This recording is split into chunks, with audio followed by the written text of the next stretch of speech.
Contact Denver 7 is following up on an issue facing many Coloradans. We're talking about predatory towing. So around this time last year, lawmakers passed a bill overhauling state oversight of the towing industry. One part of the law requires tow yards to give your vehicle back if you pay 15% of the total fees. That's not to exceed $60. Then lawmakers called it necessary for Coloradans living paycheck to paycheck and unable to pay the bills worth hundreds of dollars. Today, the Public Utilities Commission continued its discussion over the issue.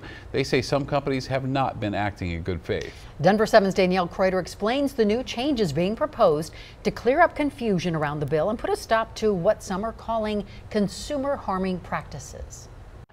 Ever since legislation was passed back in 2022 to cut down on predatory towing, there's been some confusion. Let's make one thing clear though, if you see a sign like this saying you cannot park here, and you do anyways, you can get towed. However, both car owners and tow truck companies say they want a little more clarity on the legislation. Since passing the Towing Bill of Rights for Coloradoans, we have had some complaints come in around towing. State Representative Nikita Ricks was a prime sponsor for that legislation.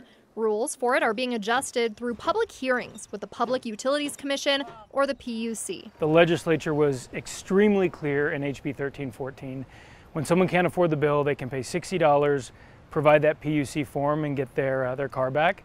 And it's just become very clear over the last 6 months that most towing carriers in the state aren't following the law. Zach Newman with the Community Economic Defense Project says clients have been told they can't get their car back until they've signed up for a loan to pay for the rest of the bill, something the AG's office spoke out against. The consumer would have time to either gather the full amount or decide to enter into a payment plan, but it wouldn't be as a condition of getting their vehicle released. A representative for Wyatt Towing, a company who has been criticized for reportedly participating in this practice, didn't push back against the proposed change. I don't think the industry believes that we're going to create a new business model out of, predatory lending or anything like that. So we don't have a strong opinion on being able to charge interest or not. Other proposed changes were discussed without much conflict either, making it so not just the owner, but any authorized operator of a towed vehicle can come pick it up, and giving people up to 90 days before they have to pay the full fee amount. Because a lot of people don't have an extra $500 sitting around. And when you can't pay to get your car back, you can't take your kids to school, you can't get to work.